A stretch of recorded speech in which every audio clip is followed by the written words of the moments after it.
Good morning, Vietnam! Yes, Ricky, we're just as excited to set up the final night of the regular season. In Mailbox, we discuss Paul Pierce's scathing remarks about his former Brooklyn Nets teammates. And hey, who's hungry? Lily gets his pick-em payoff revenge. It's Wednesday, April 15th. The starter starts now.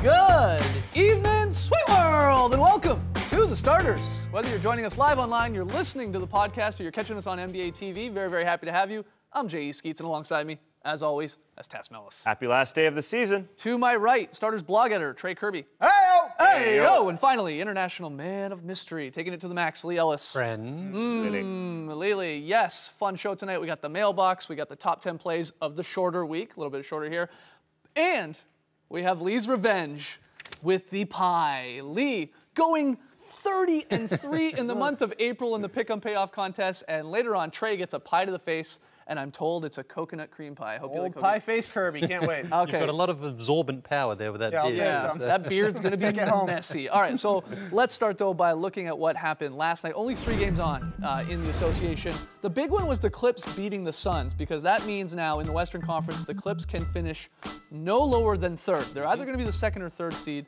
but man, so much still up in the air as we head into the final night of the regular season. 14 games on, a lot of them very important. But I think that one at the bottom there, because we're still trying to figure out whether the Pelicans or the Thunder will be the 8th seed. Spurs in New Orleans. Spurs also playing for things in terms of whether they are the 2nd seed or even falling to the possibility of the 6th seed. A crazy game, a lot of implications. And in New Orleans at the Smoothie King Center, we actually have NBA TV's own Sekou Smith. Sekou, I know you talked about the Spurs and the Pellies today.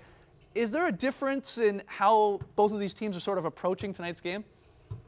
Yeah, guys, the Pelicans really seemed like they were trying to manage their emotions and trying not to get caught up with all the extra pressure that can be involved in, basically a tournament game, a win or go home game.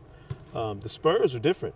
Tony Parker said in all the years he's been around the league, he's never had a game that, could send him as high as number 2 and drop him as far as number 6. So they had a little more bounce in this step. It's funny, they're kind of embracing this, pre-playoff game, as Danny Green called it. And I think that's, a pretty cool difference between these two groups. Monty Williams and Greg Popovich obviously have a connection, but Monty has taken the typical Pop approach, and Pop seemed a little loose and like his team, ready to play tonight, and nobody's resting.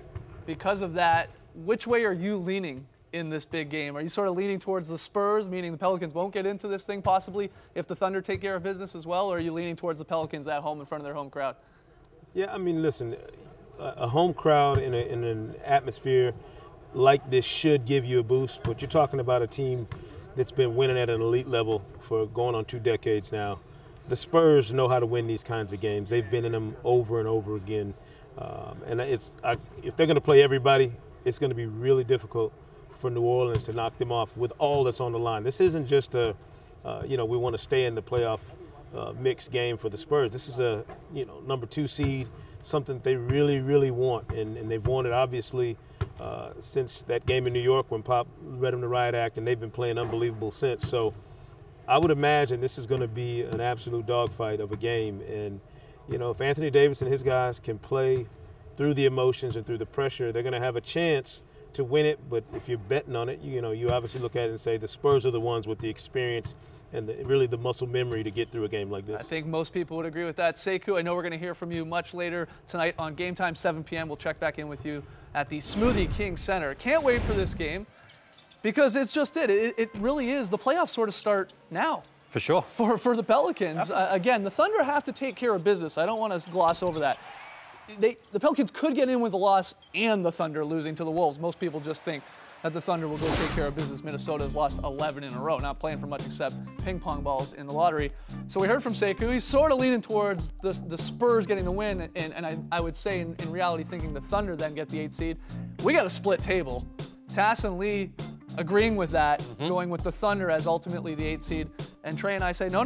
Pelicans Not so fast, my friend. at home taking care of business. They have beaten the Spurs 2 of the 3 games in the season series. I don't know how much stock you put into that. I put 0 stock into that because Thanks for being honest. They all happened in the year 2014, and that's a heck of a long time ago, Forever ago. in the Spurs world. Sure. They're playing far better. A couple of those games, there was no Kawhi and no Tony Parker, so I don't buy that whatsoever. Those are long gone. The Pelicans are really good on their home floor, though. Let's remember that. They're playing fantastic basketball, but, you know, as Sekou said, this is a playoff game. You know, forget about pre-playoffs. This is it, right here, right now. Are the Pelicans going to come out with a little bit of nervousness to start this game? I think there's a potential for that. And we're talking about the Spurs, who, again, will obviously be extremely cool and comfortable and have something very big to play for, and that's that 2 seed. Because through this playoff format, through 31 years of this current playoff format, only 5 times has a 3 seed or lower won the NBA title. You got to be up there. Yeah. And Home court helps. Yeah, and Western Conference, hey, anybody from 3 or 4 or 5 can win, but San Antonio wants that 2 seed, and the experience will play through, I think, to start this game. I'm so torn over which team I even want to see in there in the 8 seed, be it the Pelicans or the Thunder, because on one hand, or really to win this game tonight between the Spurs and the Pelicans, I already said on yesterday's show, I want to see Anthony Davis get his reps. I would love to see him get in there. They're not going to beat the Warriors, but maybe take one, make it interesting again, they get those reps. But on the other hand, I don't want the Spurs really, as a basketball fan, to fall to like a 5 or 6 there, because I would prefer, again, with the way they've been playing, the Spurs and the Warriors to meet in the conference finals. So I'm sort of going back and forth in terms of who I'd love to see in there. Yeah, it's definitely hard to say. And when you're looking at tonight's game, the Spurs are definitely the safe bet. But Anthony Davis has kind of given the Spurs problems throughout his career. 20 and 10, 50% shooting in 9 career games. Like Sekou said, Smoothie King is going to be lit tonight. Anthony Davis, literally the biggest game of his career, the previous biggest game of his career, NCAA title game. He showed up for that. I'm assuming he'll show up for this. Sure. Maybe there will be a little rust and a little nervousness at the beginning, but this is a team that wants to make the playoffs, and I'm rooting with my heart for the Pelicans to win this game. I wish this was on his playoff resume as a playoff game, because I don't think he's going to the playoffs this year. I think OKC is going to take it, but I do love the fact that, or just the idea that he's going to have a huge game. He will. He'll have a huge game, but he's playing the Spurs. This is the biggest game, too, you know, along with Anthony Davis, of course. Biggest game in New Orleans since 2011, when Chris Paul was there. Yeah, when probably, they were in the playoffs. It's been a while since this well, team. and if you remember, they actually took the San Antonio Spurs to 7 games back in 2008. Obviously, so much has changed since then. But this is really a big, monumental day for Anthony Davis. But the Spurs are just too disciplined, too experienced, too good. And because they really want to face the Dallas Mavericks in the first round as well, I really can't see the Spurs sort of getting cold feet on the big stage. Do you think they want to play the Mavericks in the first round? I would think so, yeah. Took them to 7 games last year. They've got a great coach. The Spurs have been held under 100 points in 3 of the 4 games against the Mavericks. The Mavericks play them pretty well. They do, but I don't think they fear them at all. And it's a Texas battle as well, so there's no travelling really involved for them. And I just feel that they've got the Dallas Mavericks number. I think actually every team probably would want to face the Dallas Mavericks right now, because, you know, the Mavericks just haven't been great lately. That's what's funny about this going into these playoffs here tonight. Again, we're going to know actually who's playing each other after tonight, late tonight. I know you'll all be watching the games, but we could have rematches from a couple of the series in the Western Conference last year. We could have the Rockets and the Blazers going at it again. That's a possibility. You said it already. The Mavericks and the Spurs. Great 7-game series. Oh, yeah. Mavs probably giving the Spurs the most trouble of last everyone year, for sure. in last Absolutely. year's playoffs. And even, again, a possibility of even a Clippers-Grizzlies from 2 years ago, which you do like when teams just come at each other and see each other the next year. That's what helps build those rivalries. A lot has to go right for all those matchups to happen, but it's in play. That's what's great about the NBA right now, what they most like. Even if teams were looking at maybe resting a guy and trying to get that right matchup, there's so much uncertainty right now that it wouldn't really work if you did try to have everything fall your way. So everyone just has to go out there, play the best they can, and hope that they fall in a I guess, a home court advantage slot. A look at the key games in the Western Conference. Obviously, the Thunder at the Wolves, they got to take care of business. The Spurs and the Pelicans, can't wait for that one. It's on League Pass. Jazz and Rockets. Rockets still in play here in terms of where they're going to fall. And the Pacers and Grizzlies, an East-West matchup. Always a little weird, actually, an East-West team going at it on the last night of the regular season. But that has implications in both the East and the West. But let's go to the East. We finally do have a series, which is exciting. The Celtics are locked into the 7th seed, so that means they will take on the Cleveland Cavaliers. Yes, LeBron in Boston. Sounds like fun. Once again, which is the way we want it. Up in the air, Bulls or Raps, depending on whether or not the Bulls can get the win, or if the Raps lose and so on, whether they fall 3 or 4th. And then the big one, it's the Pacers or the Nets. So let's do what we just did with the Thunder and the Wolves. Who do you guys lean towards getting into this 8th spot in the East tonight? Well, the Pacers control their own destiny. They win, they're in, but they're playing in Memphis, who is still playing for a playoff seed. So that doesn't bode well. That being said, they start at 9:30, which is the later game. Right. So let's say at halftime, about halftime, the Grizzlies will know whether or not the Rockets and Spurs have lost. Those 2 games should be over. So maybe the Grizzlies relax against the Pacers in the second half. Yeah, because they're really banged up. Marc Gasol will probably sit down if they've got nothing to play for and they're in the 6th seed. So that bodes well for the Pacers. But I think won't play probably. Conley's not playing. Tony Allen's out. Yep. But the Grizzlies still have so much experience. They've lost 2 in a row. And I still think that they're going to want to get a win before the playoffs, Nope. just to get in a flow. Not going to happen. They're playing for home court advantage. Even though they're playing for the 5 seed, they still have home court advantage against the You Blue. guys have the Nets. I'm taking the Pacers for one reason: the FloJo jerseys. The NBA approved them wearing them tonight, and they haven't lost to them. They're 6-0. That means Seems they've got to beat the unfair. Grizzlies. It does a little bit. All right, we got lots more still to come on the starters. When we come back, we'll break down Paul Pierce's loaded interview on ESPN. Truth bombs hurled left and right. Come on back.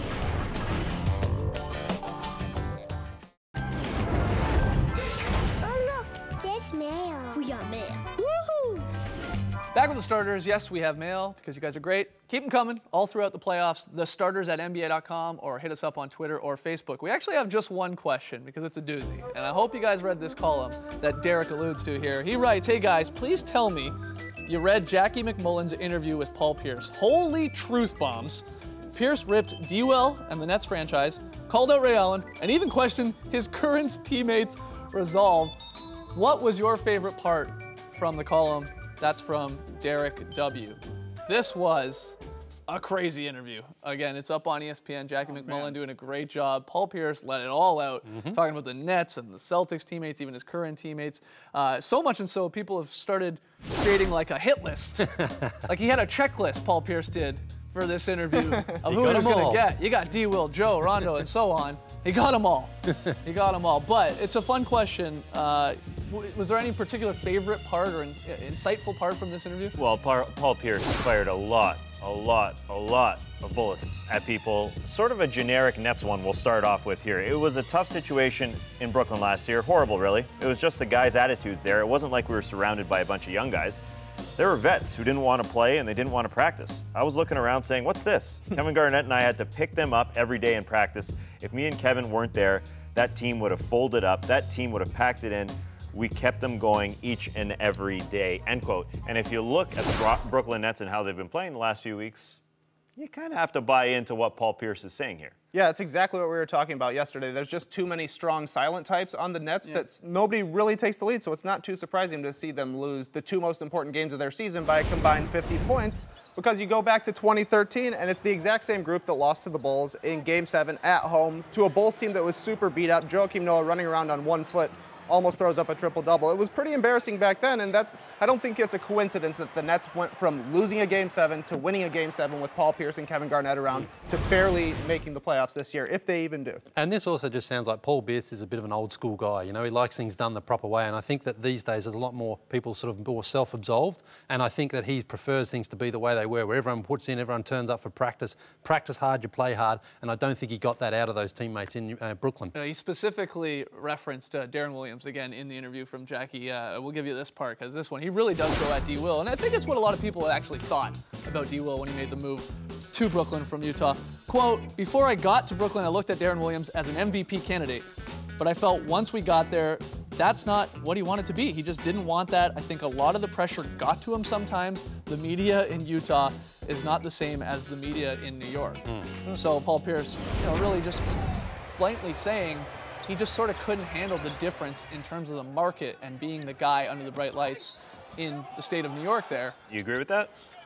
Well, the numbers sure do. Yeah. I mean, something. Is it the injuries or is it that? I mean, it's got to be a little bit of a mixture of both, I would think, because it's weird for Darren Williams to suddenly, because he was a legit MVP candidate at times, to sort of just fall off the face of the earth there for a couple years. Per 36, his scoring and rebounding, all that kind of stuff is basically the same. His assists are down, but that happens when you play next to Joe Johnson, who likes to pound the ball, and he's going to take away some of your assists. He didn't shoot well, but that's because he never went to the hoop. So I think it's kind of a combination of a different team. He's getting older, and he was hurt a lot. Well, I don't know if I necessarily think it was the media getting to him, but he's definitely been worse in New Jersey hold on. and Brooklyn. Not the media maybe, but what about the expectations of a $100 million contract? That comes with Because it that's for sure, I suddenly think. when Yeah. you are expected to just do a lot more in terms of leading a team. And I think, you know, Trey, you referred to that Game 7 against the Chicago Bulls. Like, that was a sort of moment where you really want to see him take that franchise on his back and move it forward, and he kind of didn't. He had an okay game, but he didn't really just, you know, do what you expect superstars to do. So, you know, there was always a question coming out of Utah, people saying this guy's a bit overrated. He's playing in a, you know, with the Carlos Boozer, and he's playing with Jerry Sloan, who's a fantastic coach. And once he got to Brooklyn and the team was his, or New Jersey at the time, he's just never really been able to capture that team like he, you know, was in Utah. And I think part of that is because of the system that he had. Jerry Sloan was a disciplinarian, and he gets to Brooklyn and it's different, and he just wasn't able to respond. Yeah, it's interesting. Also, I mean, you mentioned the injuries, and we kind of just skimmed over them, but who knows what this guy is feeling in his ankles, and who knows how much people are going to resent Paul Pierce, especially the guys that he really fired out at, because he fired at a lot of them, are going to resent him for his comments. But moving on, he talked about Ray Allen as well from the Beantown days, just laying it all on the line. Paul Pierce didn't skip a beat here. It was a weird relationship. We were all good friends on the court, but Ray Allen always did his own thing. That's just the way Ray was. Even when we were playing together, we'd be having a team dinner, and Ray wouldn't show up. We'd go to his charity events, but Ray wouldn't show up to somebody else's. Whatever's happening in the locker room is now on ESPN. I mean, Paul Pierce just laying it all out there. Yeah, but you know what? Like Kevin Love and LeBron James right now this year, the biggest story point has been that they're not necessarily friends, and it shows you don't have to be great friends and you can still be successful. And I think, honestly, with the Boston Celtics, that never spilled over to the court. You know, 2008 they won the championship, 2009 the Garnett injury. They were always competitive, and I think that's really what's key here, is that you can still be successful even if you aren't best friends with your teammates. Yeah, absolutely. He had a lot more to say. Again, I highly recommend you jump over to ESPN and read this article by Jackie McMullen. He talks about LeBron, talks about possibly punching Otto Porter in the face. I can't even spit it out because I find it so funny. It's great. All right, we got to take a break. When we come back, top 10 plays of the week.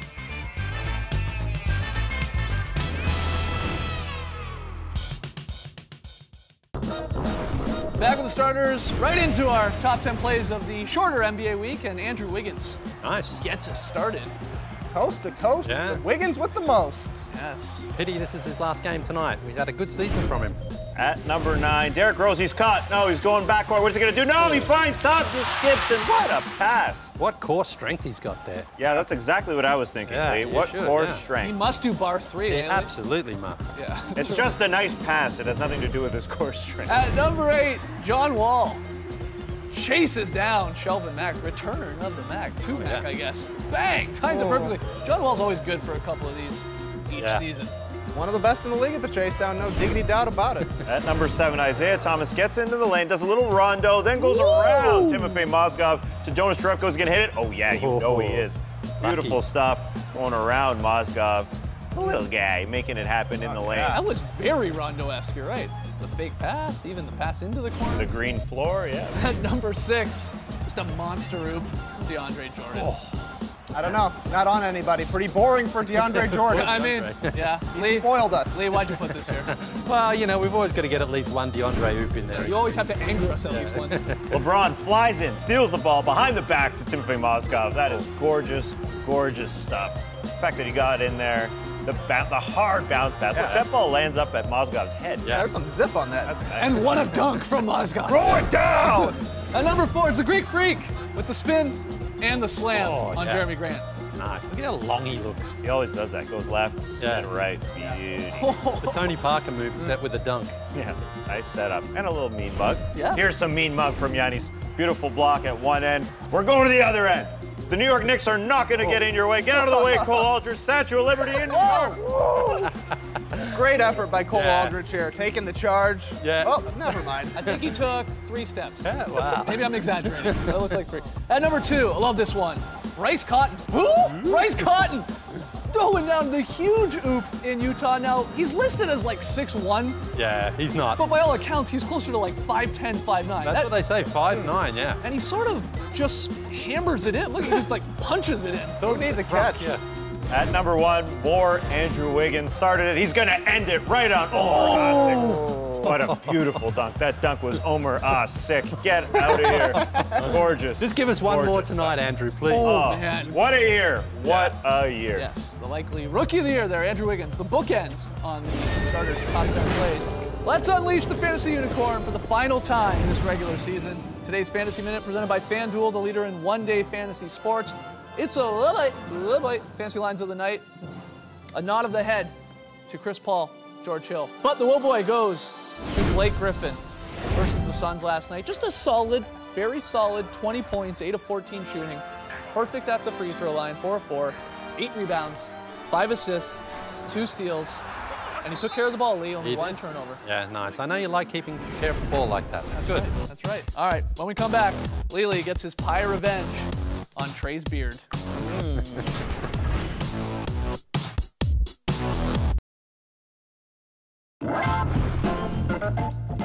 Back with the starters. Eat your heart out, Harlabob. Lee Ellis, 30-3 in the month of April in the Pick'em Payoff contest. Arla Bob uses spreads. Come on. I know, I'm kidding. It's a lot easier when you're just doing the pick'ems. But Lily, Yeah. last year you lost, but this year you get your revenge on Trey. All right, Pie you to the ready? face. Oh, yeah. Here we go. It's as simple as that. It does make a beautiful, like, Splat. when it's a fish. You have to give us a little bit of a Mrs. Doubtfire. There it is. How's it taste? It's actually not so bad. If you guys want some, I'll have it in my beard for the next 3 to 4 weeks. I'm gonna stop by, have a couple licks. No, thank you. No, thank you. Lee, where are we going for very solid yes, player? we're going to Phoenix. It comes from the LA Clippers, actually, this one. Starts with Chris Paul. Jamal Crawford with a beautiful bounce pass. Blake finds DeAndre Jordan, who lays it up and does a little header afterwards as well. Watch this. And pop, there you go. And that's what I call a very solid header and play. There you go. Lily, thank you, as always. All right, guys, the key games tonight, we sort of already went over both the Western and Eastern Conference, but here's another look. The real key games. All of these teams that we're showing you in play to either get into the playoffs, be bounced from the playoffs, or move around in terms of the playoff seeding. A lot of the games on League Pass, a couple on ESPN. I know you guys will be watching. A reminder, tomorrow, after the regular season ends, we're going to jump on at 6 p.m. Eastern on NBA TV for an hour-long Starters NBA playoff preview. We're going to break down and make our predictions for all 8 series, one of our favorite shows of the year. So again, join us 6 p.m. Eastern on NBA TV. I believe Trey has eaten the entire pie. It's got a graham cracker crust. You can't pass up a graham cracker crust. So we'll clean him up and be back here tomorrow night. Thanks for joining us, folks. And remember, any discussion can be taken off the table and placed under it. Brace the night, people.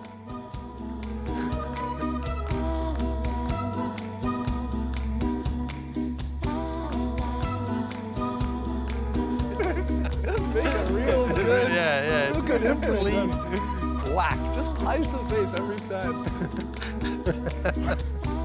It's